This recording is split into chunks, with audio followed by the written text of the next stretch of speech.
Dios bendiga a todos, aquí el pastor Héctor Quiñones en Conexión Espiritual, mirando en el día de la lectura titulada Estatua Espléndida y Horno de Fuego en Daniel capítulo 2 y capítulo 3. Señor, eres bueno y maravilloso y no hay otro como tú. Toda la gloria te pertenece a ti, Señor, y la mereces, Señor. Te agradecemos, Padre, por otra oportunidad de poder adorarte, de poder decir gracias y de poder meditar en ti, reconociendo, Señor, que tú eres nuestra guía, que tú eres, Señor, nuestro Dios, nuestro Señor, nuestro todo, y las respuestas a las preguntas que tenemos, Señor. Ayúdanos a depender diariamente de ti. Guíanos, Espíritu Santo, de acuerdo a tu voluntad, en el nombre de Jesús. Amén y amén.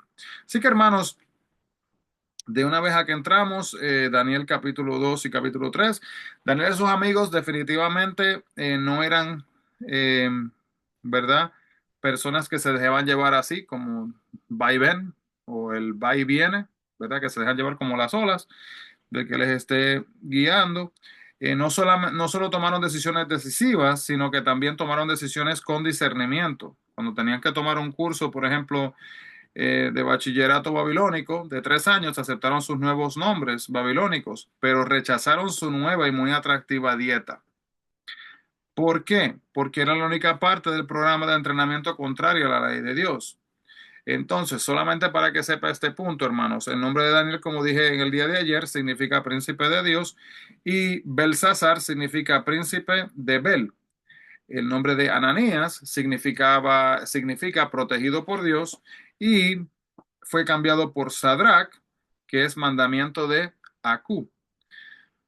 Misael, que significa quien es como Dios, fue cambiado como por quien es como Acú. Y Azarías, Jehová ayuda, fue cambiado por Abednego, que significa siervo de Nego. Entonces, capítulo 2 y el capítulo 3 tiene mucha información, hermanos. Vemos acá que el capítulo 2 del 1 al 11 se creía que los sueños eran mensajes de los dioses y se esperaba, ¿verdad?, que los sabios pues lo supieran interpretar. Podían ofrecer cierta interpretación siempre y cuando supieran cuál había sido el sueño. En esta ocasión, sin embargo, Nabucodonosor demandó conocer el sueño porque no podía recordarlo.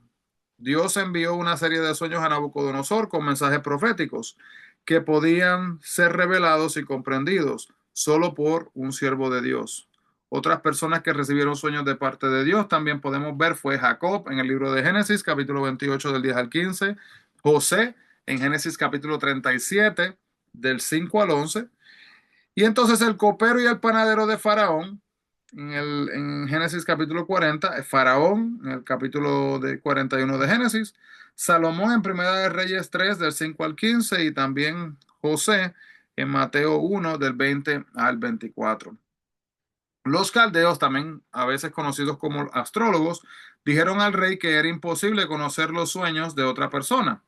Lo que el rey pedía era humanamente imposible. Sin embargo, Daniel pudo dar la respuesta al rey debido a que Dios estaba actuando a través de él.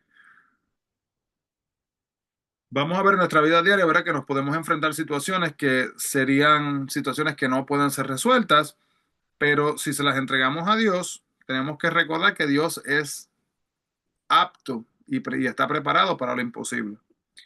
Daniel estaba en un momento de crisis. Imagínese tener que ir a ver al rey temperamental y poderoso que acababa de ordenar furioso su muerte.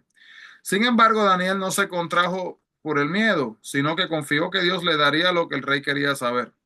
Cuando el rey dio a Daniel tiempo para encontrar la respuesta, Daniel buscó a 3 amigos y oraron juntos, que es un ejemplo de lo que podemos hacer cuando estamos en necesidad, hermanos.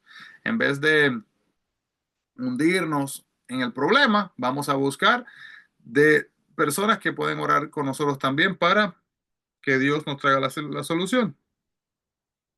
Después de que Daniel pidió que yo le revelara el sueño, recibió una visión del sueño. Su oración fue contestada y antes de correr hacia Arioc, tomó su tiempo para darle crédito a Dios por toda la sabiduría y el poder y agradecerle el que contestara su oración.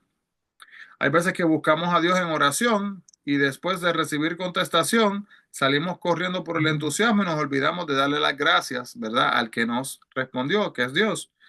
Cuando vemos líderes malvados que viven y a líderes buenos que mueren, jóvenes, quizás nos podemos preguntar si Dios todavía regula los acontecimientos del mundo. Daniel vio a gobernantes malvados con un poder casi ilimitado, pero él sabía y proclamaba, ¿verdad?, que Dios controlaba todo lo que sucede. El mundo se mueve de acuerdo a los propósitos de Dios. Tenemos que permitir que este conocimiento nos dé confianza y paz de que suceda lo que suceda, Dios está bajo control. Entonces Daniel no aprovechó el triunfo para beneficio propio, sino que pensó en los demás. Y cuando estemos nosotros luchando por triunfar, vamos a pensar en las necesidades de los demás también. Antes de decirle nada al rey, Daniel glorificó a Dios y explicó que no sabía del sueño por su propia sabiduría, sino solo porque Dios se lo reveló. Así que en vez de agarrar la gloria para él, le dio la gloria a Dios. Y hay veces, hermanos y hermanas, que nosotros sin querer queriendo, como decimos, cuando hacemos algo bonito para el Señor y nos vienen ay, eso te quedó hermoso, ay, qué maravilloso le quedó eso, hermano, hermana, y empezamos a tomar como tipo vanagloria, que se puede luego convertir en soberbia y en orgullo. Tenemos que tener cuidado, hermanos, que la gloria sea para Dios en todas nuestras vidas y en todo. Eh, entonces, hermanos, si mira el capítulo 2 versículo 31, aquí hay que prestar atención, ¿verdad?, a esta imagen que es escrita. La cabeza de oro representa a Nabucodonosor, el gobernante del imperio babilónico. El pecho y los dos brazos de plata representan el imperio medo-persa, que conquistó Babilonia en el año 539 a.C. El vientre y los muslos de bronce eran Grecia y Macedonia, bajo el gobierno de Alejandro Magno, quien conquistó al imperio medo-persa en el año 334 hasta el 330 a.C. Las piernas de hierro representan a Roma, que conquistó a los griegos en el año 63 a.C. Y los pies y dedos de arcilla, ¿verdad? Esos fuertes metales, ahora llegamos a arcilla, y hierro representan la caída del Imperio Romano, cuando el territorio que gobernaba Roma se dividió en una mezcla de naciones fuertes y débiles. Y el tipo de metal de cada una de las partes representaba la fortaleza del poder político que representaba. La piedra que se desprendió de la montaña representaba el reino de Dios, que sería regido eternamente por el Mesías, el Rey de Reyes. Y entonces el sueño reveló que el Dios de Daniel estaba por encima que cualquier otro rey terrenal. Cuando Daniel dijo diremos, dice en plural, ¿verdad? Dice diremos, estaba incluyendo a sus tres amigos, ya que había pedido que oraran y los hizo partícipes del triunfo cuando presentó la interpretación. El reino de Dios jamás será destruido. Si le inquietan los rumores de guerra y la prosperidad de los líderes malos, hermanos, recuerde que Dios, no los líderes del mundo, deciden el desarrollo y el final de la historia. Bajo la protección de Dios, el reino de Dios es indestructible. Todos los que creen en Dios son ciudadanos de su reino y están seguros a sí mismos en él.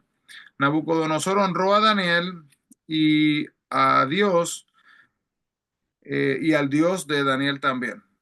Si Daniel se hubiera quedado con la gloria, el rey lo hubiera honrado solo a él. Así que fíjese que el rey reconoció al Dios de Daniel por la manera que Daniel se presentó y actuó. Sí que nosotros podemos hacer lo mismo. Después también de que lo nombraron gobernador de toda la provincia de Babilonia y jefe de los sabios, Daniel pidió que sus compañeros Sadrach, Mesach y Abednego fueran sus ayudantes. Daniel sabía que no podría llevar tan gran responsabilidad sin colaboradores capaces y escogió a los mejores hombres que conocía, sus tres compañeros hebreos, ¿verdad? Y en la cultura religiosa de Babilonia, hermanos, se adoraban estatuas. Nabucodonosor esperaba que la adoración de esta estatua gigantesca de 30 metros de alto, hermano, 30 metros, bastante alta, eh, uniera a la nación y solidificara su poder. Esta estatua de oro pudo haber estado inspirada por su sueño. Sin embargo, en vez de tener solo la cabeza de oro, era de oro desde la cabeza hasta los dedos de los pies. Nabucodonosor quería que su reino durara para siempre. Y al hacer la estatua demostró que su devoción por el Dios de Daniel no le había durado mucho. Ni temía ni obedecía al Dios que le había enviado el sueño. Así que aunque tuvo la bendición de tener la respuesta de qué se trataba el sueño, no le honró. El horno en cuestión no era un horno pequeño de los que se usan para cocinar o calentar en casa. Era un enorme horno, hermanos, industrial que quizás se utilizaba para hornear ladrillos o fundir metales. Esto es en el capítulo 3, versículo 6. La temperatura era tan alta que nadie podía sobrevivir su calor. Sus devoradoras llamas se desbordaron por las aperturas y mataron a los soldados que se acercaron al horno, en el capítulo 3, versículo 22. No sabemos si otros judíos tampoco adoraron la estatua, pero con estos tres quisieron hacer un escarmiento. Estaban determinados a nunca adorar a otro Dios y valientemente se mantuvieron firmes. Y por eso los condenaron a muerte. No sabían que serían librados del fuego. Lo único que sabían era que no iban a inclinarse ante ningún ídolo. Y una pregunta, hermano, lo hubiéramos hecho nosotros, ¿verdad? Cuando uno está firme por Dios, literalmente se nota. Y puede ser quizás un momento doloroso y quizás un final feliz o quizás un final no feliz. Pero si honramos a Dios, lo honramos. No hay otra. Los tres hombres tuvieron una oportunidad más en el capítulo 3, versículo 15. Y aquí 8 excusas que pudieron haber tenido para inclinarse a la estatua, ante la estatua y que no los mataran. Escuche esto. Nos inclinamos, pero no estábamos adorándolo de corazón. Pudieron haber tomado esa actitud. También no nos devolveremos idólatras, no nos volveremos idólatras. Lo hicimos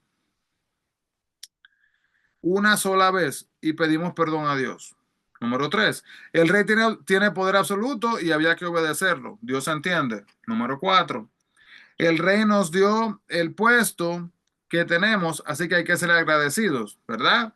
Número 5, no estamos en nuestro país y por lo tanto Dios nos perdonará por seguir las costumbres de este país. Número 6, nuestros antepasados colocaron ídolos en el templo. Eso es mucho peor. Y número 7, no estamos haciéndole daño a nadie. Número 8, si nos matan y unos paganos ocupan nuestro puesto, ¿quién va a ayudar entonces a nuestra gente en este destierro? Así que pudieron haber utilizado muchas razones, muchas excusas. Y estas excusas, ¿verdad? Pueden parecer lógicas, pero de igual manera, hermanos, son una manera de razonar que puede ser bastante peligrosa. El inclinarse ante estas estatuas violaba el mandamiento de Dios de Éxodo capítulo 20, versículo 3. No tendrás dioses ajenos delante de mí, en los 10 mandamientos. Sadrach, Mesach y Abednego fueron presionados para negar a Dios, pero decidieron ser fieles. ¿Y a cuál precio? Confiaron que Dios se encargaría a sí mismo de librarlos. Era obvio que esta cuarta persona no era humana en el capítulo 3, versículo 25. No podemos estar seguros de quién era ese cuarto hombre. Pudo haber sido un ángel o una aparición de Cristo. En cualquier caso, Dios envió un visitante celestial que acompañara a estos hombres fieles durante su momento de gran prueba cuando estuvieron entonces ahí en, en el fuego, en medio del fuego. El capítulo 3, 27, ni el fuego ni el calor los tocó. No se encontró ninguna quemadura en ellos y ni siquiera olían a humo, hermanos. Ese es el milagro aún más grande que salir del medio del fuego. Mire, hermano, cuando usted va, si hace una barbacoa afuera o hace un fuego, una fogata, se le pega a uno, ¿verdad? Ese olor, imagínese. Y salir de medio del fuego y ni oler a humo. ¿Cómo es posible? Simple. Dios es la razón. Dios no tiene límites de nada. Nada es imposible para él. Nabucodonosor no estaba comprometiéndose aquí con servir únicamente al Dios de Daniel en el capítulo 3, 28 y 29. En vez de eso, reconoció que Dios es poderoso y ordenó que su pueblo no hablara contra él. No les dijo que debían de deshacerse de los demás dioses, sino que debían de añadirle a Dios, al Dios de Daniel, a la lista de los dioses que tenían. Así que el capítulo 3:30 la Biblia no dice, pero existen varias posibilidades, ¿verdad? ¿De dónde estaba Daniel en esta historia? Una pregunta que quizás podemos tener, ¿y por qué Daniel no fue parte de esa historia? Pudo haber estado en un asunto oficial en otra parte del reino, pudo haber estado presente, pero como era gobernante, los funcionarios no lo acusaron de no haberse inclinado ante la estatua. También pudo haber estado en la capital ocupándose de los asuntos del rey mientras éste estaba en fuera. Y número cuatro, pudo haber sido considerado exento de inclinarse ante el ídolo por su reputación de interpretar los sueños por medio de su Dios. Así que ya sea que Daniel estuviera allí o no, podemos estar seguros, hermanos, que no se hubiera inclinado tampoco delante de este ídolo, porque ya había estado dispuesto a pararse firme y no dejarse llevar de lo que se pedía que iba en contra de Dios. Amado Dios, gracias, Padre, por tu palabra y gracias, Señor, por el recordatorio de que debemos de buscar honrarte diariamente y no permitir, Padre, que las situaciones y la presión de la sociedad que nos rodea nos lleve por el camino incorrecto de nuestras acciones. Gracias, Padre, Señor. Te adoramos y agradecemos por esta oportunidad de estudiar tu palabra. En el nombre de Jesús lo pedimos todo, mi Dios. Amén y amén. Así que no se olviden, hermanos, de buscar diariamente la presencia del Señor. Que Dios les bendiga grandemente. Bendiciones a todos.